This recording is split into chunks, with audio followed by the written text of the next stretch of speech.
How to win the race in business coaching. What does the Daytona 500 have to do with business coaching? That's our conversation today on the podcast. Let's jump in.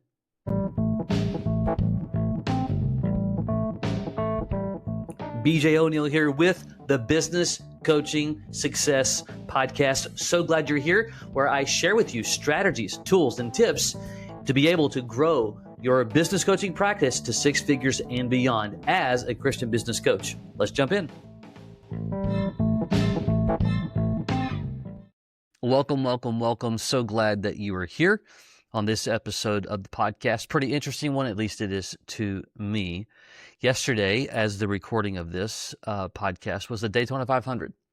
And you may not care at all about racing, and or you may like it. You may like Formula One and not stock car, whatever. But you're going to get some lessons and some value out of this.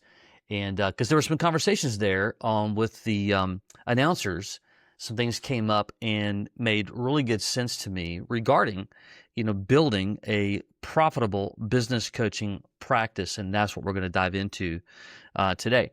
Before I do, if you are looking at joining our team, whatever season of life that you're in right now, you're looking, maybe it's a new chapter, maybe you own a business, you're looking at, helping others, God's blessed you and you want to help others as well. Maybe you're a CPA, an accountant.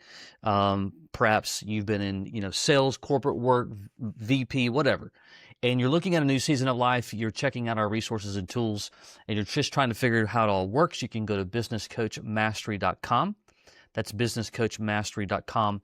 There's some information there. More importantly, I would encourage you to book and explore the systems chat. This is just where we're going to help you determine if learning more about what we do, our complete and total done-for-you platform, is the right fit for you in this season or not. Okay? There you go. So, racing, and specifically the Daytona 500. And if you're not familiar, I won't get too racy language here, but there's different types of tracks. There are short tracks, there are super speedways, and so on. And so the cars race differently, based upon the track and the style of car, the tires, all those kinds of things. Specifically in a super speedway, there's a few of them, the Daytona 500, which is the largest, if you don't know, the largest race. They kind of start with their Super Bowl. NASCAR does for the Cup Series. And so there was a graphic that they showed, and I thought that they did a really good job. And specifically, I think it's Fox, I believe, does a really good job of animating or showing animations on just different elements about the race, the car, and in this case, about drafting. Okay, this is the entire precipice of this episode. If you're wondering, where is he going with this? It does have to do with drafting and what that means to business coaching. And so they showed that when you have a series of cars that are racing together, position 1 through 7, okay, these cars are going nearly 200 miles an hour. I mean, literally, it's pedal to the floor. They don't really let up that much on these super speedways like this, the way that they would on other types of tracks. All right, so you got the first car in the lead that's breaking the wind, going together in a single file fashion. All right, here's what happens on a long run. I can't remember how many laps that they would go, but they'll call it a long run prior to having to go into the pits to refuel and to get new tires. Okay. And they were going to do this, and they showed this whole, animation where on a long run, the car that was in the 7th place nose to tail, and by the way, we're talking about milliseconds in separation because they're all going basically the same speed, nose to tail. They are on each other's bumper, all right? And I have my graphic here. When that happens, what happens is that the fuel remaining in car number 7 versus car number 1, there was over 4.27 gallons of fuel remaining on that pit stop when they all pit together versus car number 1. Why? Because he was drafting using all of the cars in front of him as leverage to go faster and to do it more efficient. Now, why does that matter? Because when they got to the pits, the cars that were in rows 6 and 7, in position 6 and 7, because they already had still fuel in the tank versus the car in the first place was empty, He was able to get out of the pits 2 seconds faster. Now, you may say, well, if you don't know enough about racing, what does 2 second matter? Lots of positions, okay? Because in a race like that, the goal is to not lead every lap. You really don't even need to lead a lot of laps. You just need to lead the last lap. There are other races where you do want to dominate. This is not one of them. And so what's the point is that strategy matters. And I typically do everything and watch everything through the lens of strategy. They were even showing how on a green flag pit, in other words, the race is not under caution, they're still running at the same speed, that like all of the Toyota cars would pit together, or the Ford cars or the Chevy cars or whatever, to work with one another on their pit strategy, all right? And so when you can go in those pits and you can come out of them and you've gained 3 or 4 spots because you took less time, that is leverage. And that's the point. You're like, well, okay, great. You just gave us a lesson on car racing, drafting. Right. But where does it pertain to business coaching? 1, stop driving alone. It's one of the challenges that I went through when I got into business coaching, because of my background and my skill sets, and you may be in the same position. I began to have this idea that I can just create stuff on my own, or I can staple together things that I read out of this book and, resources that I got from this conference and kind of create my own narrative and so on.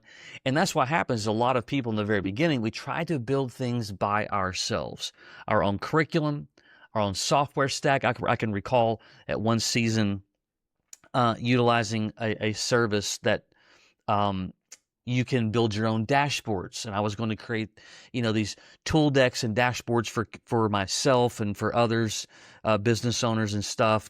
And it was super arduous. Marketing systems and having, a bunch of different, I've got this software that talks to that software, and I got to spend hours a month, making them all communicate together and, those kinds of things. And the bigger point is, when you're doing everything alone, and when you're doing everything on your own, especially in the beginning seasons, now you might go through different seasons to where it might make sense at some point, but even like in the race for Daytona, the goal isn't to win, to really leading a lot of race. Yeah, you're out front, you got clean air, but leading a lot of laps may not really matter at all. You just need to lead the right lap. And drafting behind somebody to gain a couple of positions in the pits may make good sense to do, to leverage, right?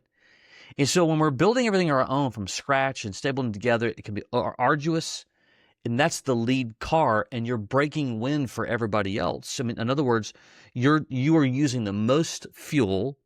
You have no leverage of anybody else whatsoever. You truly are alone, and you can kind of get hung out there to drive. But yet, in coaching, when you use proven frameworks, when you use existing tool stacks, and especially if you have the opportunity to utilize them in a white labeling scenario, you still get the gift of the tool, even though it has your name on it, maybe your color schemes or whatever. So you're able to utilize it in a manner that it's still a part of your brand, your identity, your style, your voice, right?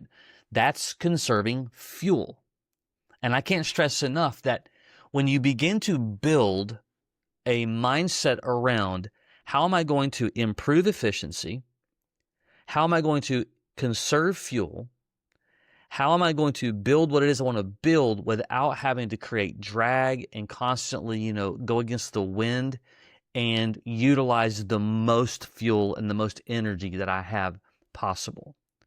When you begin to do that, and again, like everything else, takes time to sometimes figure out what all that means for you, but it's the strategy more than anything else, that at certain seasons of your business and building your processes, being in the, first, 6 to 7 cars actually helps create opportunities for you because you're not having to suck up all the energy. Number 2, being in the draft and getting, the utilization of the 2-second advantage is leveraging relationships. That is leverage through relationships, I should say.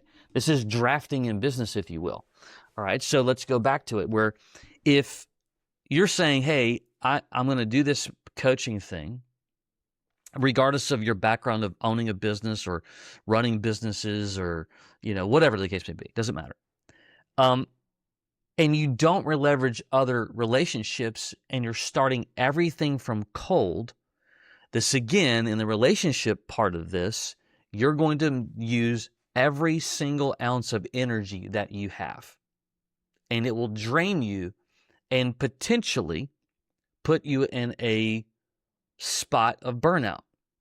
Speaking of burnout, yesterday I saw a number of guys who ran out of fuel. They did not really, they didn't follow they talked about it. The strategy they had, they were unable to follow it for a number set of reasons. A couple of guys ran out. One of them, they just pushed it too far. They wanted to stay out there for another couple of laps, and it cost them. They ran out of fuel, which caused them to lose, dozens of spots that they worked so hard throughout the afternoon to get. But what does that look like in leveraging relationships? Well, it's things like strategic partnerships, like the relationships that you already have and know. Like that can help you either A, build your network, or B, there could potentially be clients inside those relationships. What we call joint venture partnerships, referral partnerships, even community positioning. Think about it for a moment. Again, your desire and what you want to do and how you want to do it shifts around, and I get that. But there's a little saying, and I'm going to botch it a little bit. This is the value of, being a big gorilla and stomping in a small puddle. In other words, when you leverage your community, you can become very well known and networked really fast. But if you never leave your office and you're not connecting with others, then you're out there in the front position. You're not utilizing any drafting to help build momentum and to do it with efficiency so that you're not using up all of the fuel. A guy that I know fairly okay goes to my church, and he was in a small group years ago with us, and I see him now, and through some of the Facebook community groups that I'm a part of business-wise for networking purposes here in Nashville. We live in the Nashville area. He's kind of become the flagship ambassador networking guy. Like I've actually never been to any of those networking events. I am a part of their online pieces, if you will, for networking, and I see him all the time. Like I see what he's doing, and I've never actually been there. Like that's how well he's done with creating a connection in that community. He's become the guy.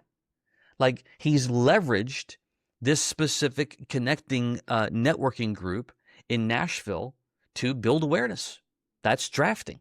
He's leveraged it to meet other people. He's leveraged to get referrals. It didn't happen on the first visit. It's happened on the numbers over the last several years. And he's leveraged just that one networking group. That's drafting in business. Third thing and last thing is leveraging through what we would call multiplication. In other words, it's the one-to-many efficiency.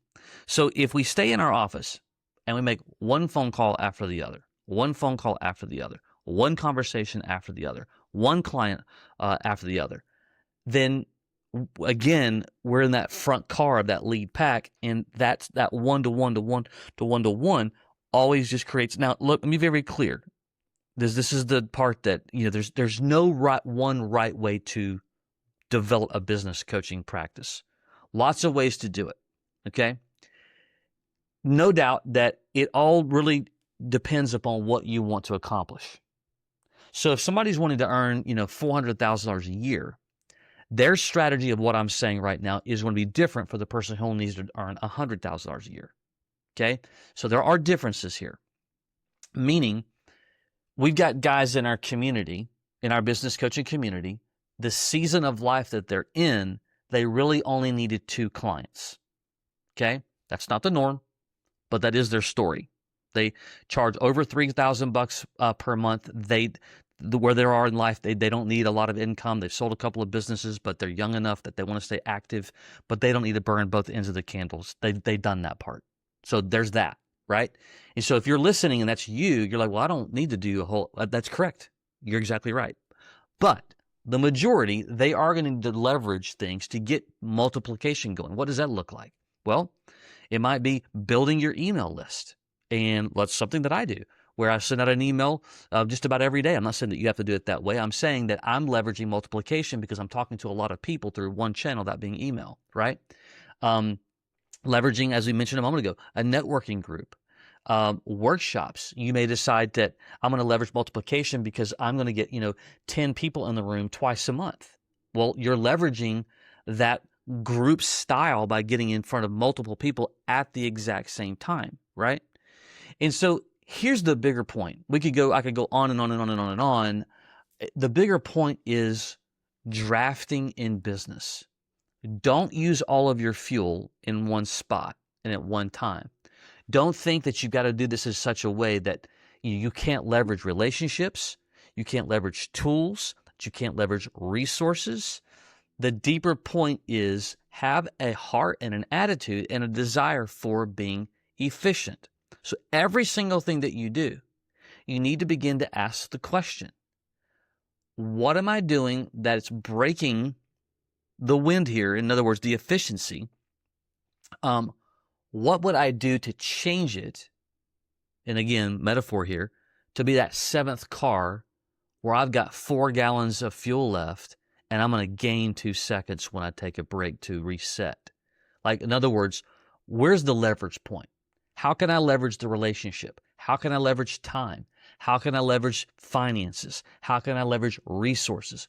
What does that look like? When you begin to ask that question all the time, like, it doesn't stop. Like, you should, because if we don't, we accidentally make things complicated and arduous, and they don't need to be. So there you go. I would have given anything if I would have thought this way 20 plus years ago, and I didn't. To be fair, we didn't have a lot of tools the same way we have them today, but still, I could have leveraged relationships for sure, and I didn't. And I spent a lot of time building a lot of things on my own, doing a lot of things on my own, and that will absolutely burn you out. Let me tell you, that's pretty true. Okay?